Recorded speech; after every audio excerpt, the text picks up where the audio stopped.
Aujourd'hui, nous allons voir un sujet très important pour les étudiants, pas seulement avant et post-baccalauréat, mais également dans la vie quotidienne de chaque personne parmi nous. Ce sujet sera la glycémie et le diabète. Dans un premier temps, nous allons aborder qu'est-ce que la glycémie et sa régulation dans le sang, notion d'hyperglycémie et hypoglycémie. Ensuite, nous allons entamer le diabète, type, symptômes, causes et ses complications.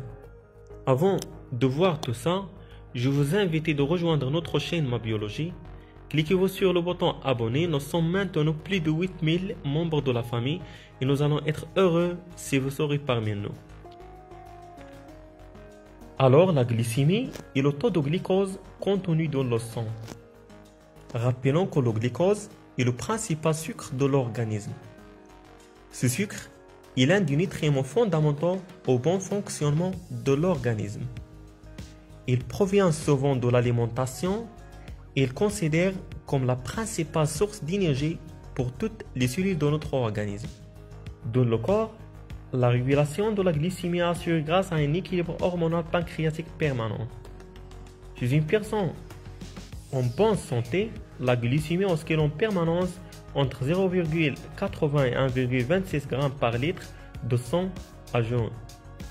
Lorsque ce chiffre de glycémie à jeun est supérieur à 1,26 g par litre ou bien inférieur à 0,80 g par litre, suite aux plusieurs examens sanguins, un diagnostic de diabète est posé. On parle de l'hypoglycémie quand le taux de sucre dans le sang est anormalement bas inférieur à 0,60 g par litre. On parle d'hyperglycémie quand le taux de sucre dans le sang est supérieur à 1,26 g par litre à jeun. On parle parfois du diabète comme une maladie silencieuse. En effet, le diabète peut être asymptomatique des années durant avant qu'on ne soit posé le diagnostic. Il existe trois principaux types de diabète. Et qui dit principaux, dit l'existence d'autres types, mais plus rares. Les trois principaux types que nous allons voir, le diabète de type 1, le diabète de type 2 et le diabète gestationnel. Dans les trois cas, sans traitement, le taux de sucre s'élève dans le sang.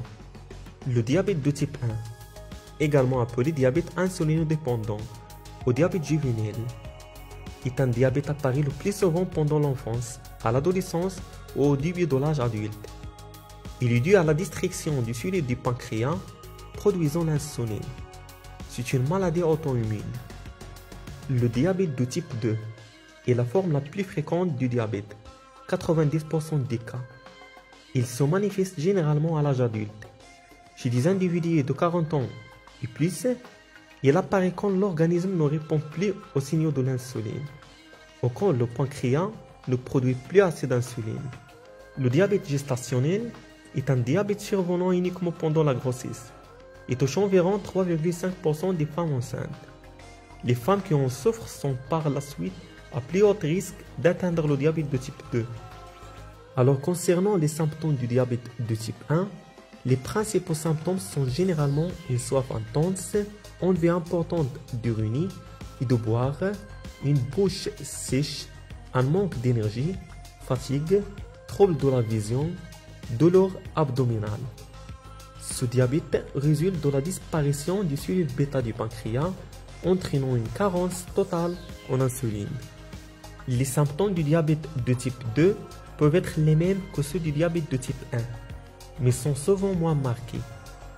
Les principaux symptômes sont généralement troubles visuels, douleurs musculaires, impuissance, pathologie cardiovasculaire, fatigue, envie plus fréquente d'uriner, augmentation de la soif et de la faim, démangeaisons au niveau des organes génitaux, cicatrisation lente, sécheresse des yeux, infections plus fréquentes.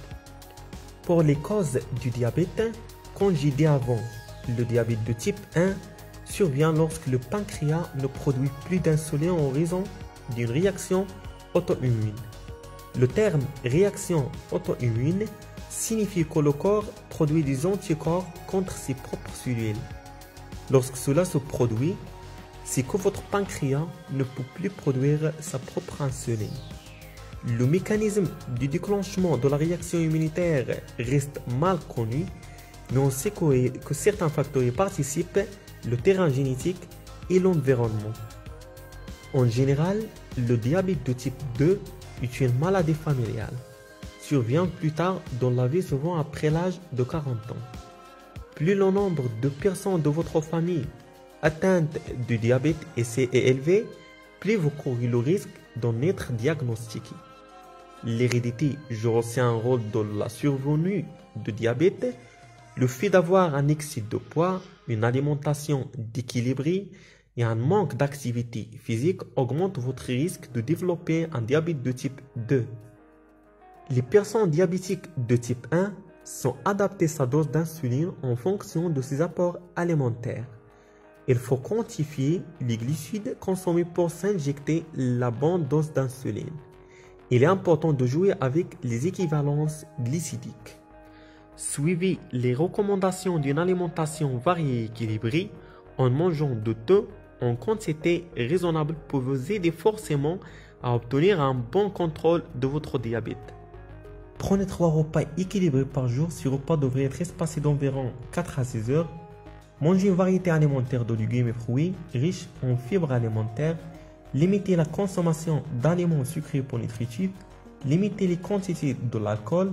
Boire beaucoup de l'eau pour vous hydrater plutôt que les jus de fruits et les boissons sucrées. Alors, les complications du diabète sont graves. Les troubles oculaires constituent la complication du diabète la plus fréquente. Le diabète peut conduire à une diminution progressive de la vision, même à la perte de la vue. Touchant des nerfs, la neuropathie, et qui peuvent être assez douloureuses, quelle qu'en soit la cause. Ils se forment dans les premières années du diabète chez 40 à 50% des personnes diabétiques. Les diabétiques plus à risque d'infection périodique, il peut s'agir d'infections de la peau, des gencives, des voies respiratoires, des voies vaginales ou même de la vessie. Les petites visions des reins pourront en être affectées au point d'entraîner une détérioration progressive des reins qui se manifestera par divers problèmes allant de l'insuffisance rénale à la maladie rénale irréversible. Si le rein est atteint, il y a un risque de maladie rénale chronique avec à terme le besoin d'être dialysé. Les personnes diabétiques ont aussi un risque d'hypertension, de cataracte et d'impuissance. Le diabète fragilise aussi les gencives, les dents et les tissus cutanés. En outre, il existe des complications aiguës de diabète qui peuvent mener au coma et rarement au décès en l'absence de traitement adapté. Merci et à bientôt.